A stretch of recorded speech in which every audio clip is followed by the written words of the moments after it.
into this weird position. Wait, let me react to this. Apparently, there's a Bwipo interview.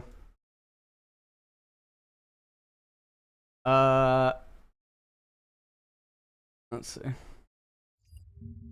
How long is it? Oh fuck, it's so long. Right now. I'm extremely disappointed. I'm sad and Sag. yeah, it sucks. There's not much more to it. Just good old-fashioned despair. Like, what was your initial expectation coming into Wow, her mic is so good. series? Because the fact that FlyQuest had beaten PSG before, I think set a lot of people expecting FlyQuest to repeat that feat again. Yeah. For me, it was difficult to set expectations. I feel like after the loss we suffered to T1, I could, you could feel it in the air, you could feel it in the room, kind of. Confidence was shattered, and unfortunately, we didn't manage to find the confidence back after that loss. It is how it feels to me. Obviously, everyone has their own perspective on what happens, but I think that when you lose like that, it's really. Alright, let me listen to this. You don't have to. Like, people always have surface reaction to match results. I know that after this match result, people are gonna say, Oh, he's crying. "Oh, NA's doomed. NA's worse than minor region. This player sucks. That Oh, player what the sucks," fuck? and He's everyone's actually going crying. to argue, and then it's just going to be very What the personal fuck? opinions. Going just flying everywhere. What's the one thing that you would like the fans to know in the next 48 hours? I mean, FlyQuest came into this tournament with intentions of changing that. Not right now. Not, not even for Summer Split, but for this Worlds and hopefully the next. It's obviously cocky to look forward to the future and assume you're going to make it internationally, but I personally really believe in Team Liquid.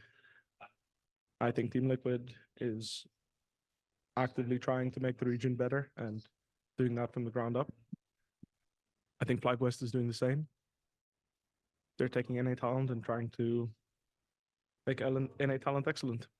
And I think that takes a lot of time, it takes a lot of effort, and it takes a lot of resources. So this is my perspective. And for the fans that are going to, laugh at the results, feel free. It makes sense. It's always, it's a ritual at this point, but Kadel has I'd like them to know 150k that, viewers, just like I that. actually think Yeah, these he had that at organizations Worlds. are Yeah. actively trying to. I mean, this Well, series is from nuts. ground No, up. it's G2. It's And G2 T1. work No, Like, it is yeah. not. I'm just surprised he Yeah, has yeah. more than even Yeah, Ryan, yeah, right, no. and that stuff. mindset to Oh, I the gotta. rest of the region, hopefully. And I firmly believe in that. I think that that's what you guys hopefully can enjoy with me. Because I really believe in Masu and Lucio and our team. Like, these are the guys we work with, and I really believe after working with them through this event that they can come back from this and take the learnings that we did get from this event, which is, they'll know what I'm talking about. I don't want to share too much because, I don't want to be coaching the whole world, But there's a few really important learnings they got when it comes to how to conduct yourself as a professional in the game. And yeah, you've just got to be a part of that system. You got to communicate, help people on your team play better, and elevate other players when they're having an off game by leading them and discussing what you can do in the game. And I think that that's something that in general is really hard to find. Even playing in Europe, this is the hardest thing in the world, and for any pro player, it is to play well individually, and then help everyone play to your level.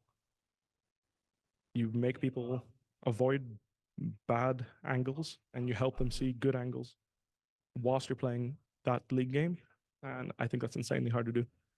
So that's what we've been working on. And, it might sound like I haven't been working on myself, or we, as the veterans, we're not doing anything. But in reality, everyone just needs to play well individually, and be in a good position in the game. You don't have to be winning or losing, just a good position. And then the first person that finds a crack in the enemy's armor should be leading the game. I firmly believe in that. And I really, really hope that we can go to that level as a team. And I think that's ultimately what NA teams always lacked, where there was always someone you could single out to make the game easy to play against an NA team. I think it's the same thing that happened to us, actually, this MSI. They just singled out our best players and or like the most valuable player in our draft, and they made it like really hard for that player to play comfortably. And it felt like it was really hard for other players on our team to come and help that person. And I mean, again, this is my experience after losing, so I could be wrong, but that's basically it. Like be a true 5-person threat team. I think that's what you need to have international success. You can't have a team that only has 2 or 3 threats to carry the game. All 4 or 5, like 4, I think is the minimum. 5 is ideal. Now that I think back to it, Is that actually true? I don't wait. He's saying that you need a 4 or 5 threat person team, but I don't. What do you mean 4 or 5 threat person team? He's saying that you need 4 or 5 people that can actually carry, like, so that you can't just be singled out and like pinned. But like, I don't think that's true because But what is that supposed like, look to at mean? Chovy. Is he sneak Well, yeah, dissing bot lane or what?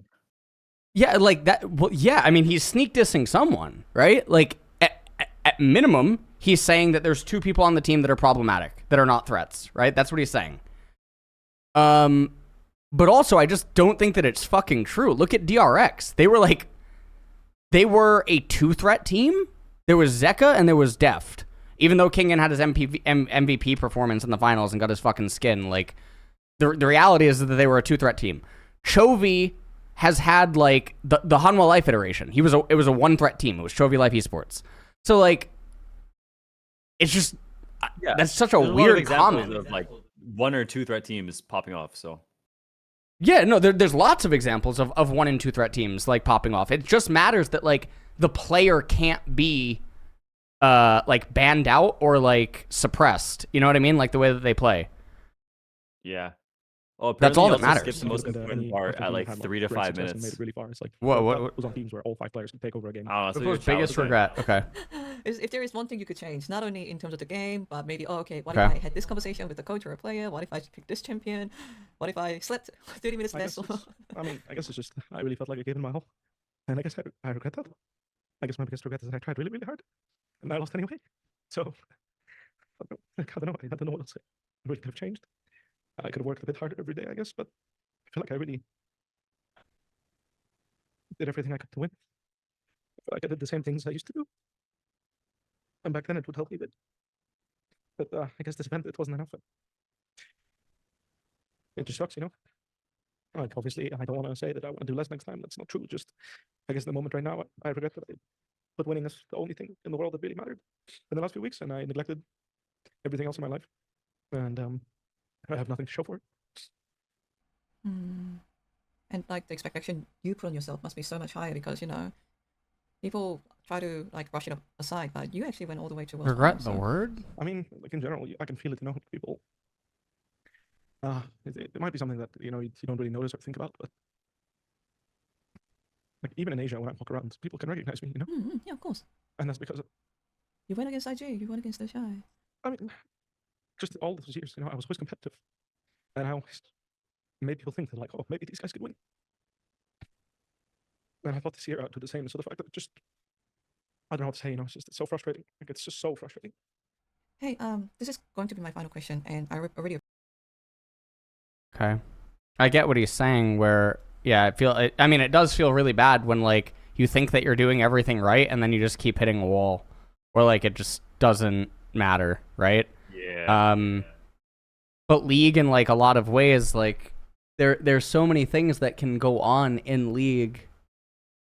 Especially because it is 5v5, and then there is, like, regional hurdles that you do have to overcome. Like, G2 is really fascinating in that they do a lot of things that are very like Eastern in ways, right? Like the way that they treat scrims is very Eastern. I think like the seriousness and stuff, like shaming other teams even, like, because they value their own practice, they're putting themselves first. Like the team house thing that G2 does.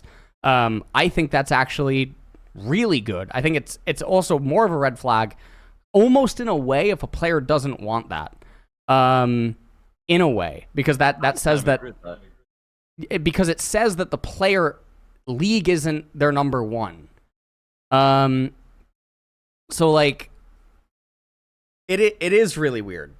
I like that like Mickey pushes for this. Like, Joe told me once, Joe Marsh told me a story once that, like, when G2 was boot camping or something, I think Mickey wanted, like, a sleeping booth or something at the T1 HQ. Like, rather than having to, like, go back to the apartments or something like that. I'm pretty sure this was a story when G2 was boot camping at the T1 HQ one time. But, like, they do a lot of really good things. So I don't think that it is a coincidence that G2 manages to do a lot that they have done internationally, right? And this is also why I think that it's, like, really cope, and this is also why Max Waldo quit League. When you have upper managements and you have various teams in North America that won't do things that go against, like, the cultural standard of that region or something. Do you know what I mean? Or, like, and I mentioned Max quitting because it is a thing that happens at the highest up. G2 and the way that they operate is also, you know, by proxy allowed by their by the org and the way that they do a lot of things. And I think that that's really important. All right, we're in draft. So many plates, you could funnel a much greater lead, even if Oh my God. Idea of team houses. Oh my goodness. Ari for They want Faker. to make sure he gets something comfortable so that the pool can't be pinched even more, and it's going to lock in.